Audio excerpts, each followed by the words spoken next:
O caminho de terra que ligava a varanda dos fundos à velha estufa de vidro havia desaparecido sob a água e o mato. A chuva caía mansa e contínua lá fora, revelando o problema. Onde antes havia uma passagem reta e seca, agora restava apenas uma faixa de lama escura, cheia de poças irregulares e grama alta que dobrava sob o peso da água. A luz amarela da varanda iluminava o trecho inicial, mostrando que era impossível atravessar o quintal sem afundar as botas na terra encharcada. A estufa, no outro extremo do terreno, parecia isolada, separada da casa por aquele trecho de chão desfeito. Talvez esta seja só mais uma daquelas histórias tranquilas, feitas para relaxar. E às vezes é só isso que a gente precisa. Era preciso consertar aquilo. O desequilíbrio no quintal pedia uma solução firme. A decisão foi tomada ali mesmo, de pé no degrau seco da varanda. A noite seria dedicada a restaurar o caminho, a criar uma passagem sólida de pedra e cascalho que a água não pudesse lavar. Antes que a madrugada chegasse, haveria uma trilha limpa, firme e segura, unindo novamente os dois espaços. A chuva não seria um obstáculo, mas uma companhia constante durante o trabalho. O preparo começou com gestos lentos e práticos. Um casaco de borracha amarelo, grosso e pesado, foi retirado do gancho na parede de madeira. Vestir o casaco trouxe uma sensação imediata de proteção. O tecido rígido cobria os braços e as costas, formando uma barreira segura contra o frio e a umidade. Em seguida, vieram as botas de chuva, altas e escuras, com solas grossas de borracha, feitas para pisar em qualquer terreno. Um par de luvas de couro macio completou a vestimenta. O ar da noite estava fresco, o cheiro de terra molhada subia do quintal e invadia a varanda. A chuva fazia um barulho constante e rítmico no telhado de zinco acima da porta. Era um som calmo, sem vento forte, apenas a água caindo reta em direção ao chão. Perto da porta, havia um cesto com ferramentas de jardim. Uma enxada de lâmina braga e cabo de madeira lisa foi escolhida. O peso da ferramenta nas mãos passava confiança. Ao lado do cesto, um lampião de metal com uma arça resistente estava pronto para uso. O botão foi girado e uma luz quente e forte acendeu dentro do vidro grosso. O lampião foi pendurado em um gancho na quina da varanda, jogando um feixe de luz que cortava a escuridão e iluminava o começo do trabalho. Tudo estava no lugar. A chuva continuava a cair, lavando as folhas das árvores ao redor. O quintal esperava. O primeiro passo foi dado para fora da varanda, descendo o degrau de madeira. A bota tocou a borda da lama. A noite de trabalho estava apenas começando, e o objetivo era claro e simples. A bota de borracha afundou levemente na borda do caminho desfeito. A terra estava macia e pesada. O primeiro movimento com a enxada foi firme. A lâmina de metal cortou a camada de cima da lama, puxando para o lado a grama alta e as raízes soltas. O som da ferramenta raspando a terra molhada era surdo e constante. A cada puxada, um pedaço do chão velho era removido, revelando uma terra mais escura e compacta por baixo. O trabalho encontrou um ritmo próprio. Levantar a enxada, cravar na terra, puxar para trás. Aos poucos, a faixa de lama informe começou a ganhar bordas retas. A água da chuva caía sobre o casaco amarelo, escorrendo pelos ombros e pingando no chão. Mas por dentro, o corpo continuava seco e aquecido pelo esforço. O mato retirado era amontoado em pequenas pilhas nas laterais, longe de onde o novo caminho seria feito. Avançar exigia paciência. O trecho tinha cerca de 10 metros até a porta da estufa. Cada metro limpo mostrava o progresso da noite. As poças de água barrenta eram desfeitas quando a enxada nivelava o terreno. A lâmina raspava os pequenos altos e baixos do chão, criando uma calha rasa e plana, pronta para receber a base do caminho. O cheiro de raízes cortadas se misturava ao cheiro da chuva. Era um aroma fresco e cru. A luz do lampião na varanda ficava um pouco mais distante a cada passo dado para a frente, mas ainda iluminava as costas do casaco e o chão logo à frente. Para enxergar melhor a metade final do trajeto, um segundo lampião foi aceso e colocado sobre um toco de madeira perto da cerca. A luz cruzada das duas lâmpadas criava um corredor iluminado no meio do quintal escuro. O chão raspado formava pequenos montes nas laterais. Onde antes havia desordem, agora existia uma linha clara desenhada no chão. O fundo da calha rasa estava liso. As gotas de chuva batiam na terra recém-exposta e eram rapidamente absorvidas. O terreno parecia respirar aliviado com a remoção do peso do mato molhado. O movimento repetitivo de puxar a terra trazia uma calma profunda. Não havia pressa. Se uma raiz mais grossa oferecia resistência, a enxada descia 2 ou 3 vezes no mesmo lugar até que a madeira cedesse com um estalo seco. O obstáculo era retirado com as mãos enluvadas e jogado para o lado. A bota pisava no trecho limpo para testar a firmeza do solo. Chegar perto da estufa marcou o fim dessa etapa. O último pedaço de grama invasora foi puxado.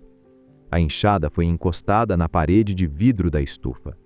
O caminho agora era uma longa faixa limpa e afundada na terra, ligando a casa ao destino final. O desequilíbrio visual havia sumido. A tela estava em branco, preparada com cuidado, apenas esperando os materiais que dariam força e estrutura àquela passagem. A chuva continuava a cair, lavando o cabo da ferramenta encostada. Atrás da casa, sob um toldo de lana grossa, havia uma pilha de cascalho gris. As pedras pequenas e irregulares estavam secas e protegidas do tempo. Um carrinho de mão de metal verde com uma roda de pneu largo esperava ao lado. A lona foi puxada para trás com um som áspero, revelando a montanha de pequenas pedras. Uma pá de bico quadrado foi pega para iniciar a transferência. A pá mergulhou na base da pilha com um ruído metálico e seco. O cascalho deslizou para dentro do metal. O peso foi erguido e despejado dentro do carrinho.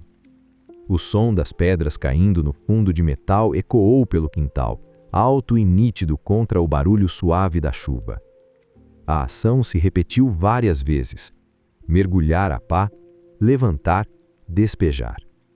O carrinho foi enchendo aos poucos, a montanha de pedras grises formando um cone no centro da caçamba.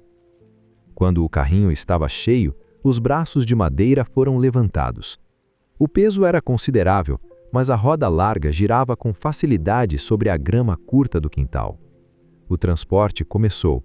O carrinho foi empurrado até o início do caminho limpo, perto do degrau da varanda. A roda parou bem na borda da calha de terra. Com um movimento firme, o carrinho foi inclinado para frente. O cascalho escorregou todo de uma vez, caindo na terra molhada com um som de desmoronamento suave. Uma pequena nuvem de pó de pedra subiu, mas foi rapidamente derrubada pelas gotas de chuva. As pedrinhas se espalharam, cobrindo o primeiro metro do caminho. Um ancinho de dentes curtos foi usado para nivelar o material. A ferramenta puxava e empurrava o cascalho, espalhando as pedras de forma igual. A camada precisava ser grossa o suficiente para impedir que a mala subisse, mas plana o bastante para receber as pedras maiores depois. O som do ancinho raspando no cascalho era áspero e constante. A chuva começou a lavar o pó das pedras espalhadas, revelando tons de cinza claro, branco e pequenos pontos pretos. A viagem até a pilha sob o toldo foi repetida. O carrinho foi enchido novamente. O trajeto pelo quintal escuro, a inclinação da caçamba, o despejo das pedras. Cada carga de cascalho cobria mais um pedaço do caminho. O ancinho entrava em ação logo em seguida, alisando o leito. O trabalho exigia força, mas era um esforço bom que aquecia os músculos e mantinha a mente focada no presente. A água da chuva, que antes se acumulava na terra, agora encontrava o cascalho. As gotas batiam nas pedrinhas e escorriam para os espaços vazios, drenando perfeitamente. A lama não tinha mais como se formar ali. A base estava sólida. Foram necessárias 6 viagens com o carrinho de mão para cobrir toda a extensão até a estufa. A última carga foi despejada bem em frente à porta de madeira e vidro.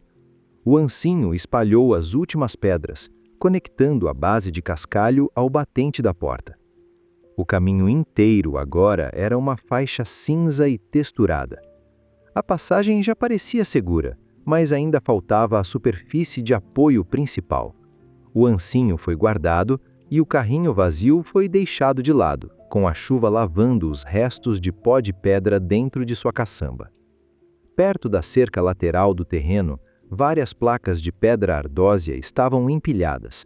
Eram pedras grandes, planas, com bordas irregulares e espessura grossa. A cor natural da pedra era um cinza profundo, quase azulado, que ficava ainda mais escuro quando molhado.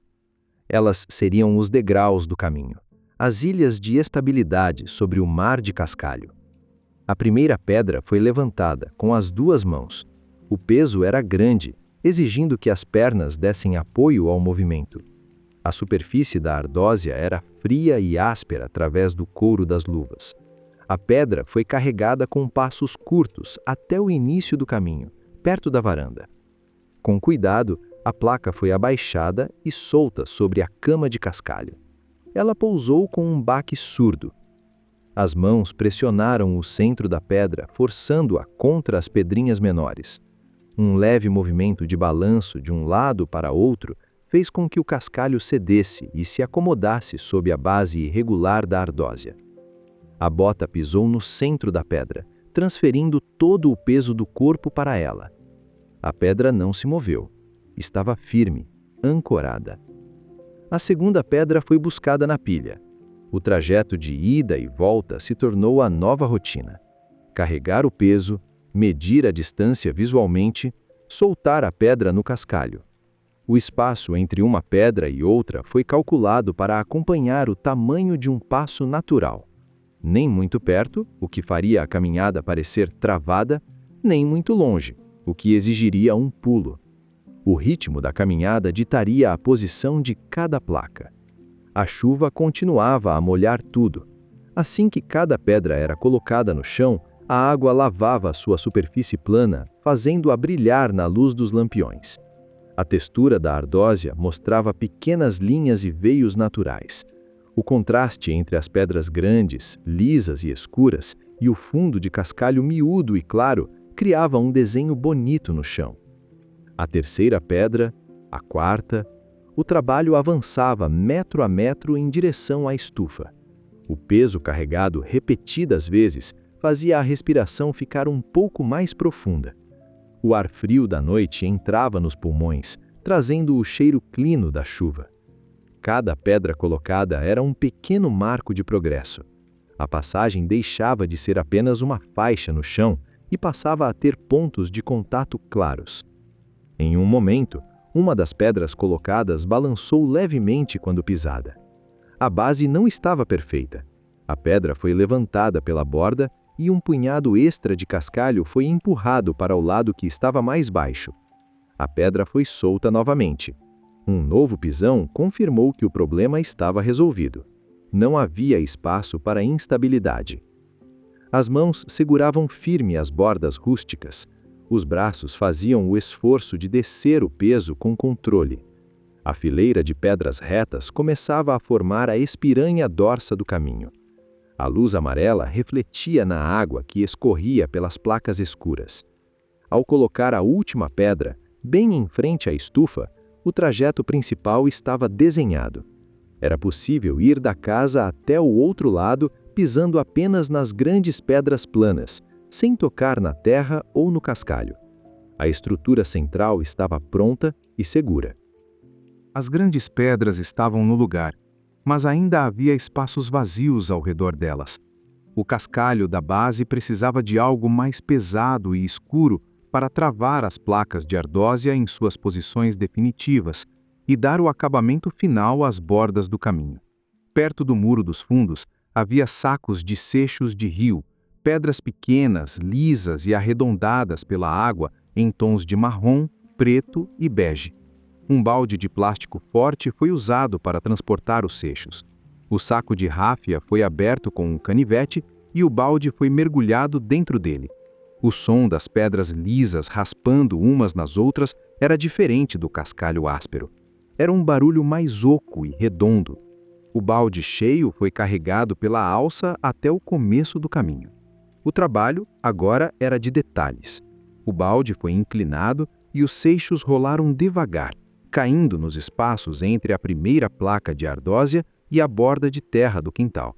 As mãos com luvas espalharam as pedrinhas arredondadas, empurrando-as para preencher cada canto vazio. Onde a placa de ardósia terminava, os seixos formavam uma moldura firme. A chuva ajudava no processo. A água fazia as pedras menores escorregarem e se encaixarem melhor nos buracos minúsculos. O espaço entre um degrau e outro foi preenchido com uma camada densa de seixos escuros. O cascalho cinza da base desapareceu sob essa nova cobertura. O contraste de cores mudou. Agora eram as grandes pedras escuras cercadas por uma infinidade de pequenas pedras lisas em tons de terra. O balde foi esvaziado, enchido novamente e trazido para o lado. A ação exigia ficar agachado por mais tempo. O joelho da calça do casaco amarelo tocava o chão molhado, mas a borracha impedia que a água passasse. As mãos trabalhavam perto do chão, sentindo a forma das pedras, arrumando a textura do caminho. Era como montar um quebra-cabeça simples, onde todas as peças acabavam encontrando seu lugar. Os dedos apertavam os seixos contra as bordas das placas maiores. A pressão garantia que nada sairia do lugar quando alguém caminhasse por ali. O som das pedras menores se acomodando era como um leve estalar contínuo. A água da chuva escorria pela superfície lisa das pedras de rio, criando pequenos caminhos líquidos que desapareciam na terra nas laterais. Avançando devagar, o preenchimento seguiu ao longo de todo o trajeto. Cada metro ganhava peso e definição. As bordas do caminho, antes apenas terra cortada pela enxada, agora estavam protegidas e desenhadas pela linha de seixos. O mato não teria como voltar. O espaço não teria como crescer com facilidade. O balde fez sua última viagem. As pedras finais foram derrubadas ao redor da última placa de ardósia, perto da entrada da estufa. As mãos alisaram a superfície pela última vez. O balde vazio foi deixado de lado. A junção entre os diferentes tipos de pedra criava uma superfície sólida, bonita e funcional. O caminho estava fisicamente completo. Não faltava nenhuma pedra, nenhum pedaço de terra estava exposto. A passagem estava selada e pronta para durar por muitas estações. A estrutura estava pronta, mas a noite ainda deixava o caminho escuro. As grandes pedras e os seixos lisos se misturavam com as sombras do quintal. Para que a passagem fosse acolhedora e segura em qualquer momento, era preciso trazer luz para perto do chão. Dentro da caixa de ferramentas na varanda, havia um conjunto de pequenas lanternas de chão feitas de ferro escuro e vidro grosso, projetadas para ficar ao ar livre. A caixa de papelão foi aberta. Cada lanterna tinha o formato de um pequeno lampião quadrado, sustentado por uma haste de metal com uma ponta afiada na base. Dentro do vidro, uma lâmpada com forma de chama repousava, alimentada por pequenas baterias seladas contra a água. O peso de cada peça nas mãos transmitia qualidade. Eram objetos feitos para suportar a chuva e o vento. A primeira lanterna foi retirada da caixa. A haste de metal foi encaixada na base quadrada. Caminhando até a lateral do novo caminho, a ponta afiada foi posicionada na terra firme, logo além da borda de seixos. As duas mãos pressionaram o topo da haste para baixo. O metal cravou na terra molhada com um leve som de atrito, descendo até ficar firme e reto. Um pequeno botão de borracha sob a tampa da lanterna foi apertado. A luz acendeu instantaneamente. Era um brilho amarelado, quente e suave. A luz não ofuscava os olhos, mas derramava um círculo de claridade sobre as pedras lisas e a grande placa de ardósia mais próxima. As gotas de chuva que caíam no vidro grosso da lanterna brilhavam como pequenos diamantes por um segundo antes de escorrerem. A segunda lanterna foi preparada. A distância foi medida a passos. 3 passos largos para a frente, no lado oposto do caminho. A haste foi cravada na grama. O botão foi apertado. Um novo círculo de luz amarela apareceu, cruzando levemente com a luz da primeira lanterna. O padrão alternado começou a se formar. Uma luz à esquerda, outra à direita, guiando a visão para a frente. O som da chuva continuava constante. A água batia no capuz do casaco amarelo enquanto a caminhada de ida e volta acontecia. Pegar a lanterna, montar a haste, cravar na terra, acender a luz. O trabalho era limpo e rápido. A cada nova luz acesa, o caminho se transformava. O que era apenas um projeto de pedra e esforço físico, ganhava agora uma atmosfera calma e convidativa. A luz revelava os detalhes que a escuridão escondia, os veios da ardósia, o brilho molhado dos seixos de rio, a textura da grama ao redor. A água da chuva parecia fios prateados cruzando os feixes de luz antes de tocarem o chão. A última lanterna foi colocada perto do degrau da estufa. A haste foi cravada com firmeza. O botão foi acionado. A luz iluminou a porta de madeira velha e o vidro embaçado da estrutura. O trajeto estava completamente iluminado. 7 pequenas lanternas pontuavam a distância entre a casa e a estufa. A noite escura do quintal havia sido domada por essa trilha de luzes quentes e pedras firmes. O trabalho de construção e preparo havia chegado ao fim. As ferramentas foram recolhidas e colocadas de volta no cesto na varanda. A enxada, o balde, o ancinho. O carrinho de mão foi virado de cabeça para baixo, encostado na parede, para não acumular água. De pé no degrau de madeira, sob a proteção do telhado da casa, o olhar percorreu o trabalho terminado. O caminho se estendia à frente, claro e definido.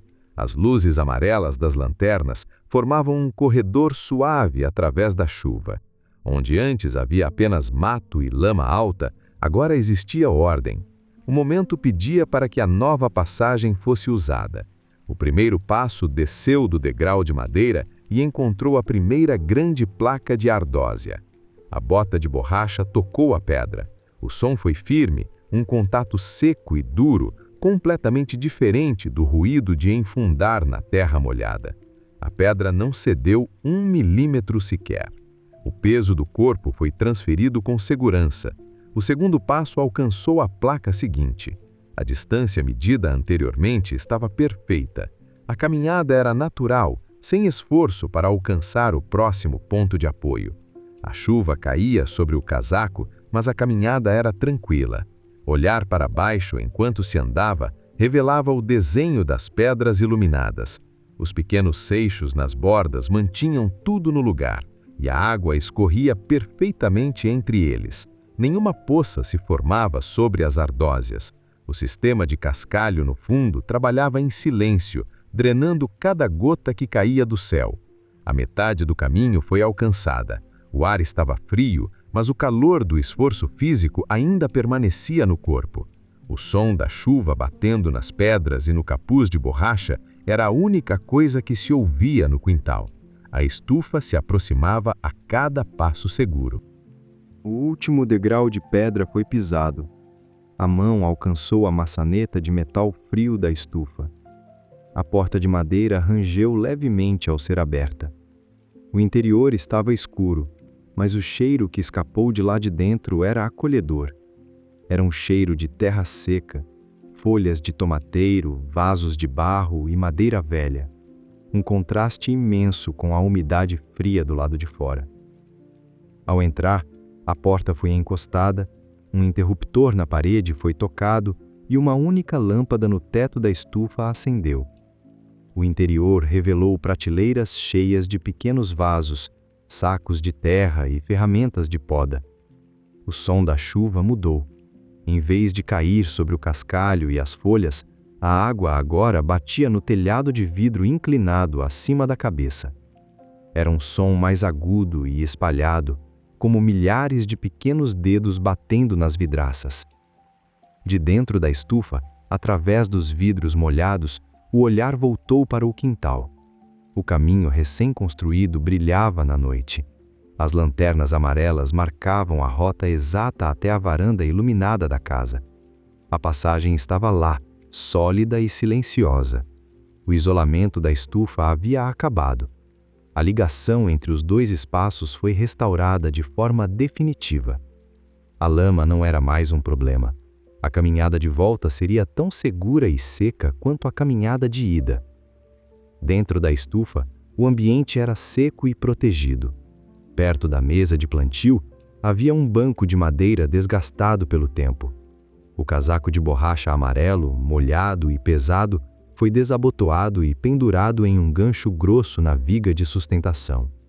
As gotas de água escorreram sobre o chão de terra batida. As luvas de couro foram retiradas e colocadas sobre a mesa. O corpo relaxou ao sentar no banco de madeira. O esforço da noite cobrava seu preço em um cansaço bom, aquele que vem depois de um trabalho manual bem feito. Os músculos dos braços e das pernas sentiam o peso das pedras carregadas, mas a sensação era de alívio e suficiência. Sobre a mesa, uma garrafa térmica esquecida ali mais cedo guardava um resto de chá de camomila. A tampa serviu de copo. O líquido ainda estava morno. O calor do chá desceu pela garganta, aquecendo o peito e trazendo um conforto imediato. O cheiro doce da camomila se misturou ao cheiro de terra seca do ambiente fechado. O olhar se fixou na janela de vidro à frente. A chuva continuava a lavar a noite lá fora. O som no telhado de vidro era uma canção de ninar constante e ritmada. Através das gotas escorrendo pela vidraça, as pequenas luzes amarelas do novo caminho brilhavam sem piscar. As pedras grandes repousavam firmes no chão, ancoradas pelos seixos, imunes à água que caía. Não havia mais nada a ser feito ou consertado. O espaço estava organizado. A desordem da lama havia dado lugar à estrutura duradoura da pedra. O quintal respirava com calma sobre a chuva. O calor do chá, o som da água no vidro e a visão da trilha iluminada traziam uma paz profunda. A noite podia seguir seu curso, fria e molhada lá fora, enquanto o descanso seguro e silencioso tomava conta de tudo.